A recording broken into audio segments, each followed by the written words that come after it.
Dear students, ইংরেজিতে 231 formula কি? আজকে আমি 231 ফর্মুলা সম্পর্কে আলোচনা করব। ইংরেজিতে 231 ফর্মুলা হচ্ছে পার্সোনাল প্রোনাউন ব্যবহারের ক্ষেত্রে একটি নিয়ম।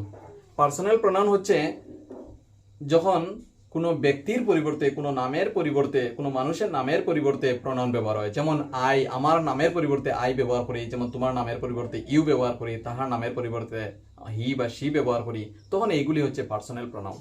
আর এই পার্সোনাল প্রোনাউনগুলিকে কিভাবে একসঙ্গে ব্যবহার করব তাহা এই রুলের মাধ্যমে আমরা বুঝতে পারি।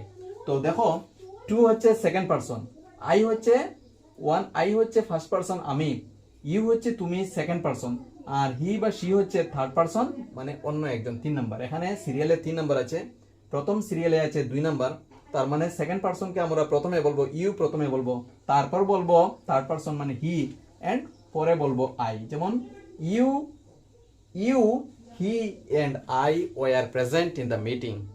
You, he and I